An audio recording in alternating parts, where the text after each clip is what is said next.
She is dead. It. All begins on a peaceful afternoon inside a store run by a young man. Upon noticing that a group of men have just entered and are beginning to steal the candy, the boy warns them that they must pay for the products.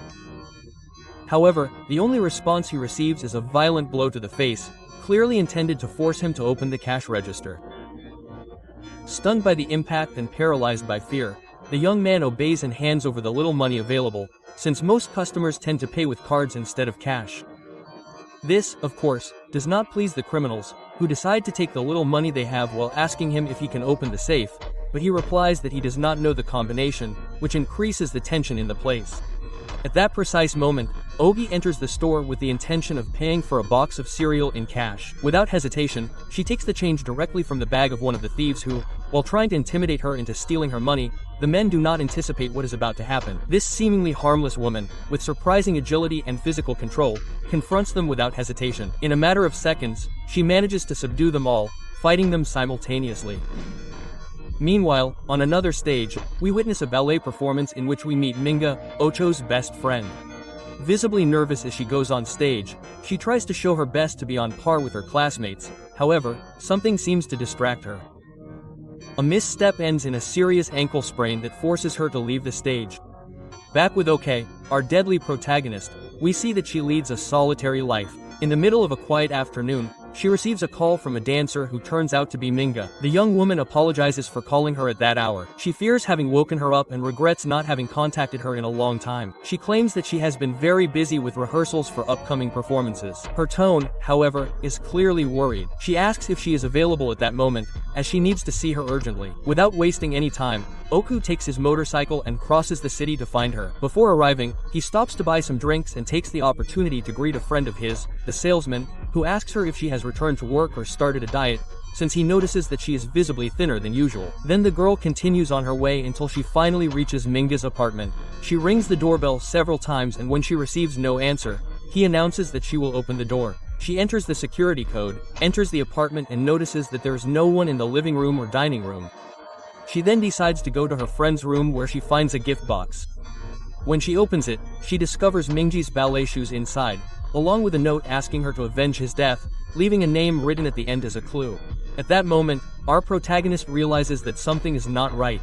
She panics and begins to frantically search for Minga. She calls her on the phone, and thanks to that, she manages to get to the bathroom, where she makes a heartbreaking discovery. The young woman has taken her own life. This deeply affects her. As she reflects in solitude, sitting in a park, her mind transports her to an indelible memory. That day when she saw Mingji again, after many years without contact, she had gone to buy a birthday cake at a bakery without knowing that Mingji worked there. When she helped him, she asked him who the cake was for, since the shop had a tradition of wrapping each cake personalized depending on the occasion. Without thinking too much, Okuchu replied that it was for herself, which surprised Minga enormously. It turns out that both had known each other since high school, although Okuju did not recognize her immediately. Determined to reconnect with each other, they went out to eat together to celebrate her birthday, and during that meeting they rediscovered each other. Oyu told him that she worked as a bodyguard for a company abroad, while Mingji shared his passion for professional ballet, a discipline to which he was dedicated with dedication. Those memories hit our protagonist hard, who, determined to find out what really happened, begins to investigate the name Minga left on the letter. It doesn't take her long to find the social media of the individual in question, and she writes to him to place an order with the supposed chef as an excuse to start a conversation. However, in the middle of the exchange, the man abruptly disconnects without giving any explanation. In another memory, we see that Minga was a cheerful and outgoing young woman, and that her insistent warmth managed to open Yu's heart. It was thanks to her that Ogu was encouraged to do simple but meaningful things. Taking pictures, walking on the beach, enjoying the sunsets, or simply acting like any normal girl for a while. Over time, our protagonist confided in him her most intimate secrets and confessed that her job as a bodyguard was withering her insides, until that encounter at the bakery reminded her that life could still be fun. However, her memories are interrupted by a call from an unknown number to Mingji's phone. When she answers, she remains silent without saying a word. Even so, the man on the other end of the line seems to sense that he is being avoided. He knows that Mingji was hiding dark secrets that he now seems to be trying to protect, so he makes a direct threat. If they don't agree to meet, he will kill all of his friends and family himself. So, at 2 a.m., she goes to the supposedly agreed-upon place. From a distance, she watches Choi, the man in question, who is involved in trafficking illegal substances, disguising them as sushi boxes. That would explain why he abruptly stopped answering in the middle of their conversation. Oku did not understand the codes he was using. Shortly after, she receives another call that is quickly forwarded. Since Mingji evidently does not show up, the man decides to leave, but our protagonist does not let him get away and stealthily follows him through the deserted streets of the city. The path leads her to a trail in the middle of the forest that ends in front of a fenced-in property. With no other option, Ogi continues on foot, completely alone, into the darkness. She manages to make out an isolated house, lost in the middle of nowhere. However, with no concrete plan, all she can do is retreat as quickly as she arrived. At dawn, we see Choi performing her exercise routine with meticulous discipline and movements marked by impeccable technique. Hours later, she sets off in her most luxurious car and, due to the speed at which she drives, sends a street vendor's products flying through the air. The merchant's complaint allows Oku to confirm that this is, indeed, the person she has been looking for. Without wasting any time, our protagonist heads to his residence. With the help of her specialized equipment, she manages to open the lock and discreetly enter the property. Once inside, she begins installing microphones at strategic points in the living room and continues to search the house, placing more surveillance devices in various rooms. However, in the middle of the process she decides to inspect a closet that she finds full of erotic items, as well as a drawer full of USB drives carefully labeled with the professions of different women that have apparently been recorded without their consent. However, one of these drives particularly catches her attention. It is labeled with the word dancer. She immediately connects it to check its contents and is horrified to discover images of her best friend completely unconscious on a bed, being the victim of a man whose intentions are repugnant. It is then that it is revealed to us, in a brief glimpse into the past, that during her last performance Mingo recognized Choi in the audience. This sudden recognition destabilized her to the point of making her stumble in the middle of the performance, leaving her exposed and more vulnerable than ever before everyone's eyes. Upon understanding the magnitude of what had happened, Oku is devastated. She was completely unaware of the abuse that her friend had suffered, and the helplessness of not having been there to help her at that moment invades her completely. That same night, Choi returns home as if nothing had happened, resuming her routine as normal, without suspecting in the least that someone has been inside her house installing microphones in every corner. Suddenly, Okuyu hears the man making a call in which he arranges to meet the next day. He tells his interlocutor that they can meet at a club called Heaven, where according to him, the women are much more accommodating. Although he admits that such willingness on their part does not always appeal to him, they finally agree to meet there. Our protagonist listens carefully to every word and manages to write down important information such as Arya's name and that of the aforementioned club. Determined to discover the whole truth, Oku heads to her friend's house under the pretext of feeding her fish, but in reality she is doing it to take some of her clothes. In this way, she arrives at the crowded club full of women dancing to the rhythm of the music. She quickly locates her target in the crowd, but when she turns to look at him again, he has already disappeared. Determined to find him, she goes up to the second floor of the club in hopes of intercepting him. To her surprise, though, he is the one who ends up approaching her. First, the man mistakes her for someone else, and she is forced to feign convincing spontaneity, enough to gain his trust and get him to buy her a drink. It isn't long before the conversation between the two flows so naturally that they eventually decide to spend the night together. In an attempt to extract information, Oku asks him if they are heading to his place. However, he playfully replies that they are just getting to know each other and that he is not yet ready to introduce her to his parents. Instead, he suggests taking her to a discreet hotel that he says she will surely love. At the speed at which they are traveling, they soon reach the place. And once there, Choi requests a particular suite, though the manner in which he treats the receptionist is quite peculiar.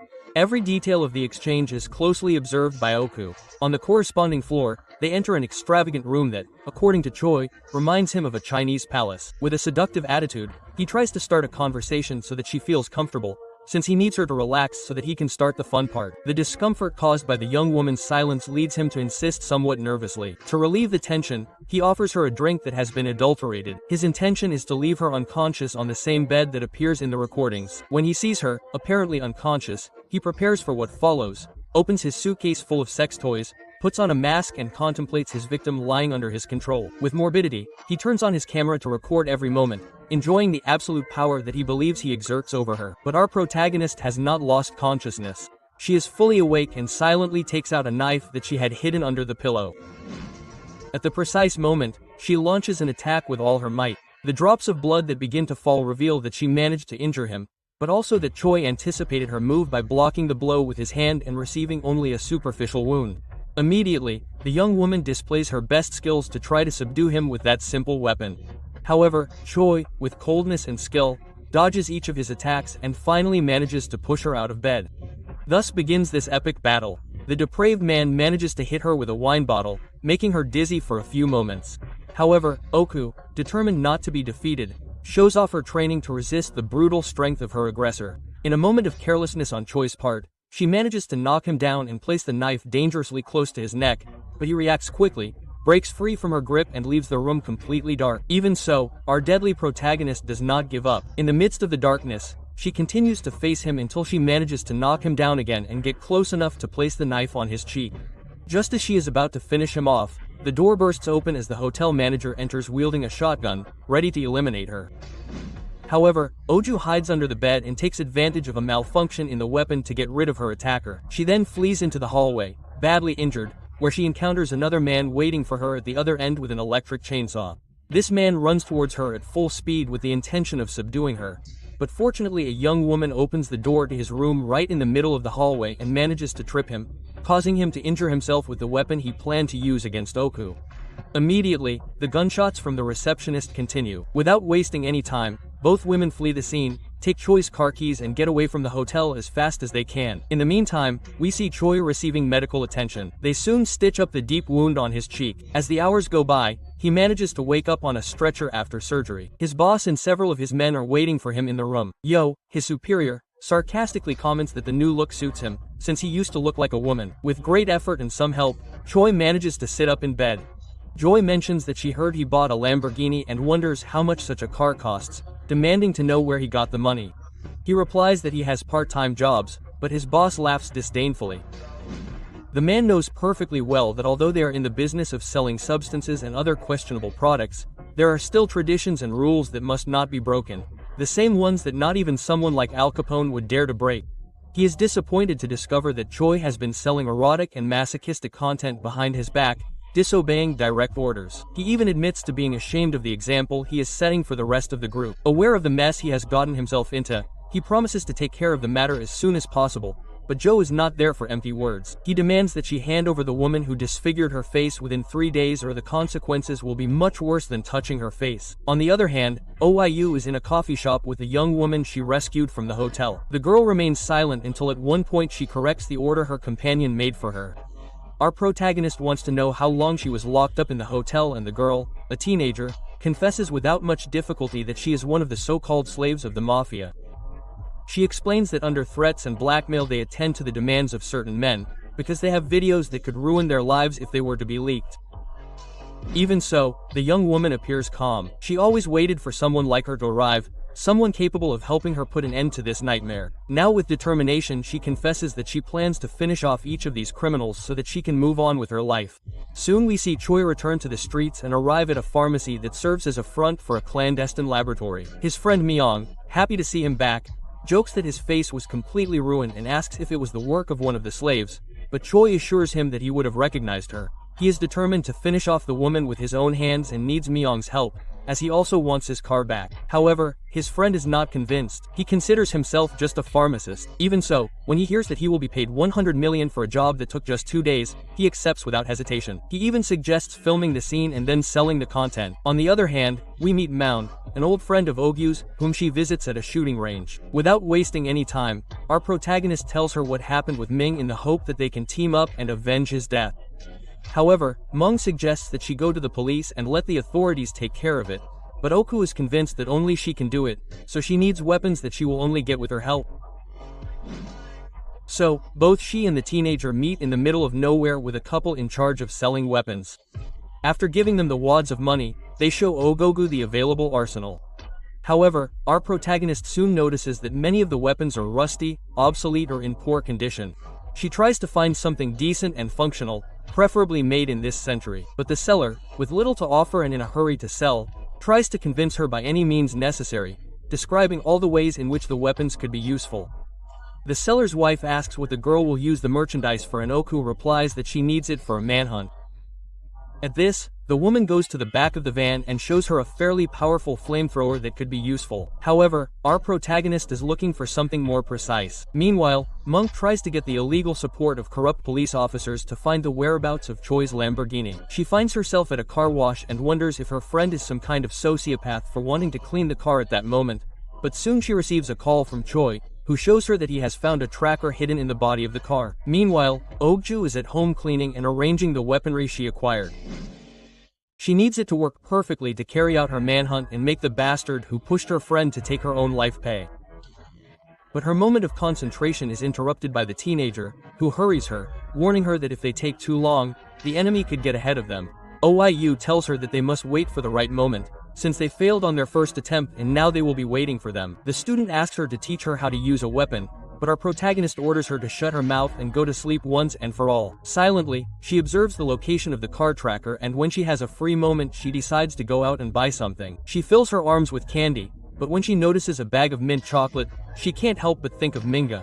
On her birthday, her friend sang her a song to celebrate and they took the opportunity to get to know each other better. Minga asked her if she liked mint chocolate, but she replied that she had never tried it, which surprised her, since she didn't understand why she chose that cake for her birthday. Okuju reminded her that she was late to the store that day and didn't want to delay her departure, so she simply chose the first option she saw. Back in the present, upon arriving at her apartment, she asks the girl on the couch if she likes candy, but when she enters, she doesn't find her there.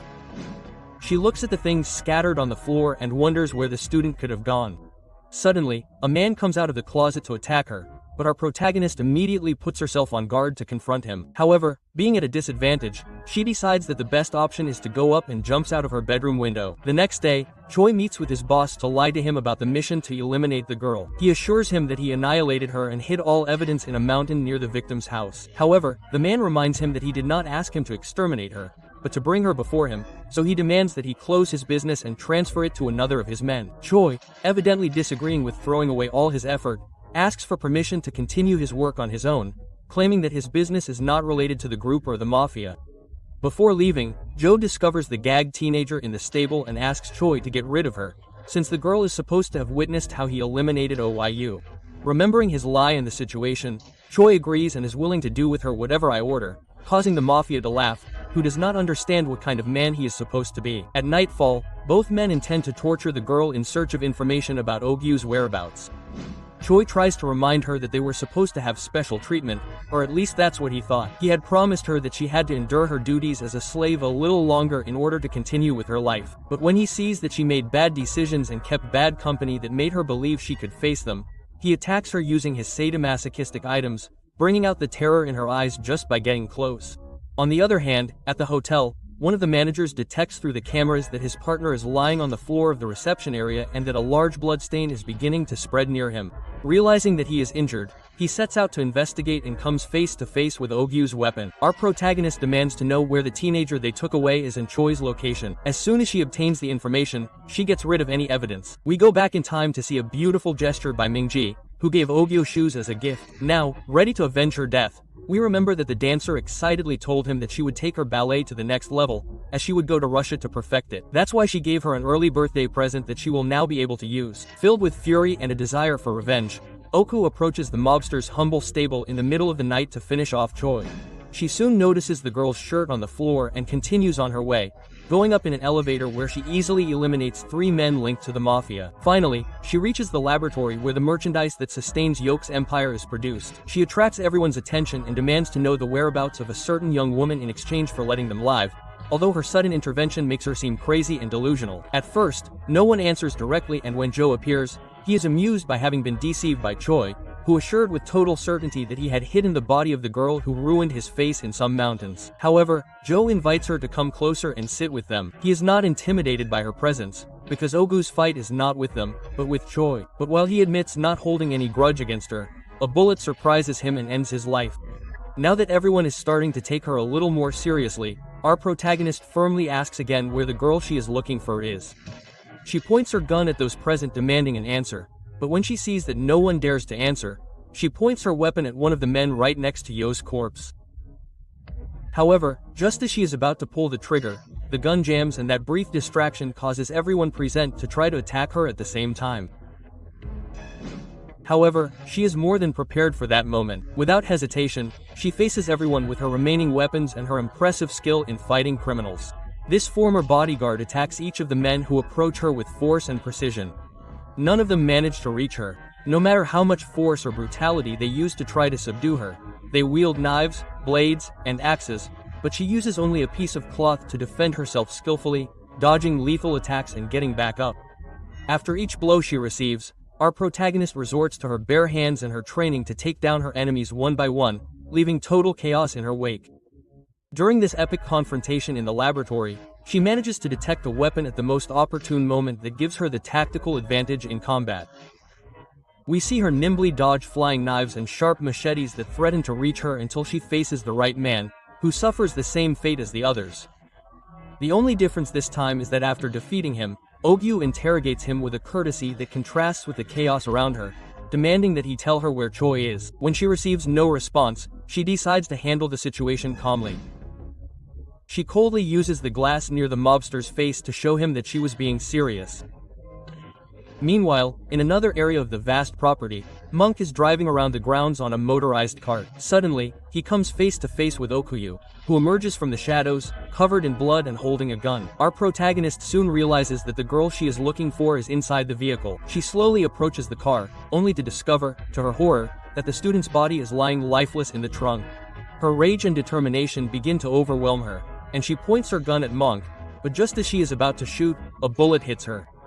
Choi holds the shotgun that had knocked her down in his hands, sending her crashing to the ground. For Monk, this was the perfect moment. His friend had saved his life and, as promised, he assures her that he will do the job and begins searching everywhere for Ogu, excited about receiving 100 million in his account in the next few hours. However, what he doesn't expect is that Choi, without saying a single word, shoots him in the back, since he never had the slightest intention of paying her such a sum of money.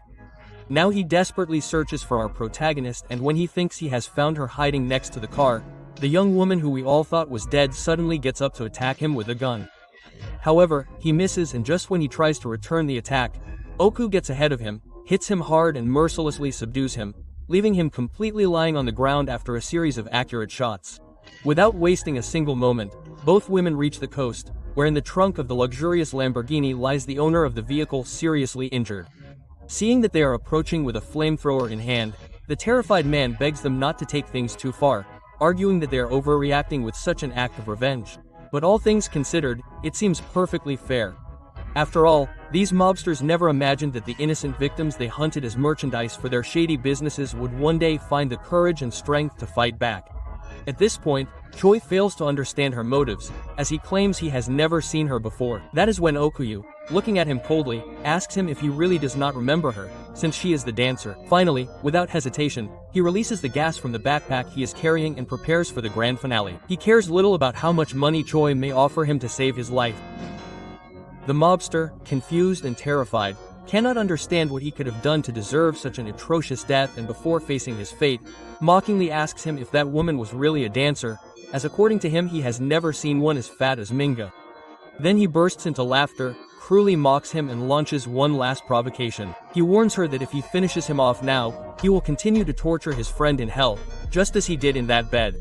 But Ocha is unfazed, challenging him to try, assuring him that she is willing to pursue him even in the afterlife if necessary. Without another word, our protagonist grants him the most cruel and merciless death possible. She knows that nothing she does will bring Minga back, but at least she has managed to avenge his death on the same beach where they both used to spend their afternoons.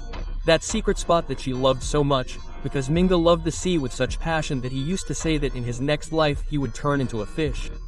The next morning, our protagonist returns to the deceased's mansion with the purpose of eliminating all the USB drives that stored records of his crimes. While inspecting the place, she discovers a notebook containing addresses, dates and times when meetings were held with other clients. With this information in hand, she sets out to free all the young women who are still threatened, determined to prevent any of them from ending up like the dancer he loved so much. Yeah,